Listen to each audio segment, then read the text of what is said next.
మీ car కి best ceramic coating premier care Apexer car detailing studio for contact. ఎన్ని కోట్లు పెట్టి తీశారు సార్ అల్లరి రాముడు? అరౌండ్ 7 crores అంతే. 7 crores అప్పుడు 7 crores. ఎంత కలెక్ట్ చేసి ఉంటుంది?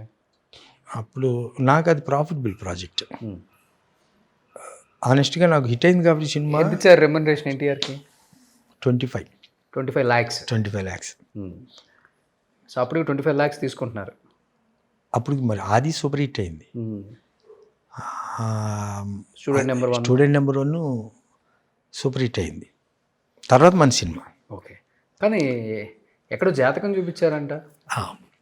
అది ఎప్పుడైనా సీఎం అవుతారు తప్పకుండా. అది ఆ సినిమా చేసేటప్పుడు అసలు ఇతను ఏదో స్పార్క్ కనపడుతుంది, ఏమీ లేకుండా గబుక్కుని కనపడదు. సరే ఒకసారి చూపిద్దామని చెప్పి ఆ డేట్లు టైమింగ్స్ అన్నీ తీసుకుని చూపించా. పాలకుల్లో మా ఊళ్ళోనే చూపించా. ఇతనితో మనం సినిమా చేయించా. ఇతనితో చేస్తే మన భవిష్యత్తు ఎలా ఉంటుందో అతని భవిష్యత్తు ఏంటి అనే పరిస్థితుల్లో చూపించాను. ఓకే, అప్పుడు కొంచెం ఎక్కువ నమ్మేవాడిని. అంటే బాలయ్య బాబుతో 2 సినిమాలు చేసి ఉన్నాను కదా, అన్ని టైం చూసి పెట్టేవాడు బాలయ్య బాబుది. సో దాని మీద చూపిస్తే వీరికి రాజకీయ యోగం ఉందని చెప్పన్నారు అప్పట్లో.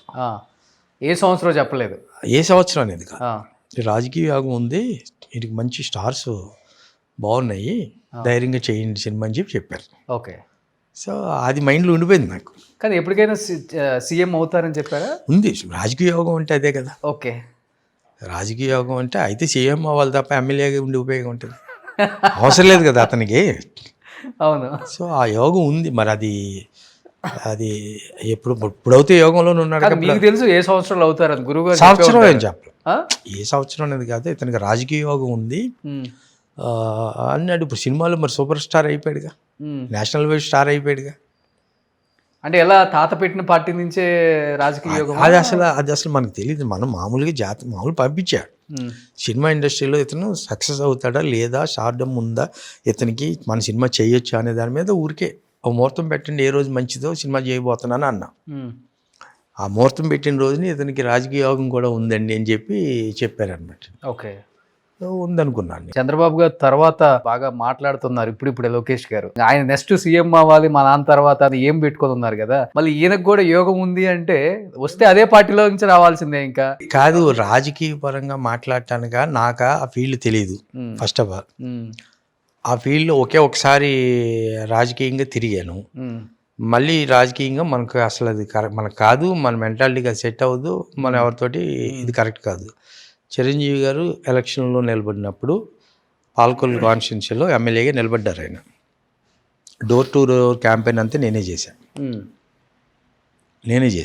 పాలకొల్లు నిలబడినప్పుడు.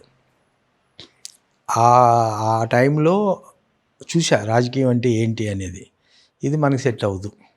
సో అలాంటప్పుడు దాంట్లోకి వెళ్ళటం కూడా నాలెడ్జ్ కూడా నాకు లేదు. అప్పుడంటే ఇది ఏదో అతనిది జాతకం చూపించాం, దాంట్లో ఒక లైన్ రాశారు. దాందేముంది లేదు సార్, రాజకీయాలు ఒక్క క్షణంలోనే మారిపోతాయి. ఇవాళ ఏమైపోయినాయి రాజకీయాలు? ఇప్పుడున్న రాజకీయాలు ఎలా ఉన్నాయి? అసలు ఈ పార్టీ వాళ్ళు వస్తేనేమో ఇటుపక్క కార్యకర్తల్ని లీడర్లని జైలుకి పంపించడం, కొట్టించడం, అటుపక్క వాళ్ళు వస్తే వీళ్ళు కొట్టించడం. పబ్లిక్ రేపు ఎలక్షన్స్ అనగా ఈరోజు డిసైడ్ అవుతున్నారు ఎవరు చేయాలనేది. మిగతా 5 సంవత్సరాలు ఎవరుంటే వాళ్ళ మీదే ఉంటున్నారు. ఒకరిని తప్పు పట్టడానికి లేకుండా పోయింది. అన్ని రకాలుగా డివైడ్ చేసేస్తున్నారు ఇప్పుడు, అన్నీ కమ్యూనల్గా, మతపరంగా, క్యాస్ట్ వైజ్ కానీ ఇంకోటి కానీ అన్నీ ఇది చేస్తున్నారు. ఉందా మీకు ఆ కోరిక ఆయన సీఎంగా చూడాలి అని? నాకు బాగా ఇష్టం కదా మీకు. ఎంత ఇష్టమైనా నాకు పర్టికులర్గా అతను చూడాలి ఇతను చూడాలని ఏమీ లేదు. ఎవరు మనకు బాగా పనిచేసేవాడు ఉన్నాడు వాడికి సెల్యూట్ కొట్టడం బెటర్. అది ఎవరు అనిపించారు ఇప్పుడు బాగా పనిచేసే వాళ్ళు మీకు? ఉన్నవాళ్ళు నా మనసులో ఎవడుంటే బాగా పనిచేస్తారని చెప్పుకుంటూ ఉంటాం మేము అందరం కూర్చున్నప్పుడు. నెక్స్ట్ ఏమన్నా మళ్ళీ ఎన్టీఆర్తో డేట్స్ ఇస్తే సినిమా చేయడానికి రెడీగా ఉన్నారా? అంటే ఇవాళ నంబర్స్ మారిపోయినాయి రాషన్. ఇంత ముందులాగా వచ్చే నెంబర్స్ కూడా మారిపోయినాయి కదా. మొత్తం వచ్చే నెంబర్స్ కూడా మారిపోయినాయి, కానీ తేడా వస్తే మళ్ళీ అడ్రస్ ఉండరు. ఇవాళ ఒక ప్రొడ్యూసర్తో ఎవరు సినిమా చేయలేకపోతున్నారు. 2-3 కలిస్తే తప్ప చేయలేని పరిస్థితికి వచ్చారు. అవును, ఈ రోజున్న పరిస్థితి అలాగుంది. ఒక్క సినిమా తేడా వచ్చినా, మేజర్ తేడా వస్తే పెద్ద అమౌంట్లు పోతుంది. అవును, ఇంతకుముందు ఈ మాస్ హీరోలందరికీ సినిమా ఫ్లాప్ అన్నా కానీ ఎంతో కొంత రెవెన్యూ వచ్చేది. మహావతి ఏదైనా 10%, 5%, 15% పోయే తప్ప 100%, 80% పోవడానికి ఛాన్సెస్ లేవు. ఇవాళ ఏమైందంటే 100 దాటిపోయినాయి బడ్జెట్లు చూస్తుంటే. ఆ 100 కోట్లు బడ్జెట్కి వెళ్ళిపోయేటప్పటికి ఎన్ని ఈ తేడా వచ్చిందా తర్వాత అడ్రస్ ఉండడు. మీరు అలా అనుకున్నట్టుగా మొన్నటిదాకా బాగానే ఉంది, ఇప్పుడు కూడా మీరు ఏమంటున్నారు నంబర్స్ కూడా అదే వస్తుందని అంటున్నారు, కానీ అంతే కదా. ఇప్పుడు ఓటీటీ కూడా వాళ్ళు ఆగి స్లో అయిపోయింది. ఓటీటీ ఇంతకుముందు ఒక హీరోకి, ఒక స్టార్డమ్ ఉన్న హీరోకి కొనడానికి ముందు వస్తుందండి. ప్రీవియస్ సినిమా ఒకటి రెండు కనుక తేడా వస్తే మళ్ళీ వాళ్ళు ఇచ్చే బడ్జెట్ కూడా తగ్గుతుందిగా. ఇప్పుడు మళ్ళీ కొత్త సిస్టమ్ ఏంటంటే ఓటీటీ వాళ్ళు మనకి తెలుగులో ఒక 200 కోట్లు కలెక్ట్ చేస్తుంది అని అంటే, ఇప్పుడు మనం ఓటీటీ ఒక 50 కోట్లకో ఓటీటీకి అమ్మేమనుకోండి, ఏమంటే 200 మీరు మన 75 అడుగుతాడు 50 ఇచ్చాడు అనుకోండి, మీరు 200 కోట్లు కలెక్ట్ చేస్తుంది అంటున్నారు కదా, 200 చేయనివ్వండి, మీకు 75 ఇస్తాం. 200 కన్నా తగ్గితే ఇచ్చే 50లో కూడా తగ్గిస్తాం అంటున్నారు. ఓకే, అంటే వాళ్ళు పర్సంటేజెస్ ఎంత బాగా ఆడితే అంత డబ్బులు ఇస్తాం అంటున్నారు.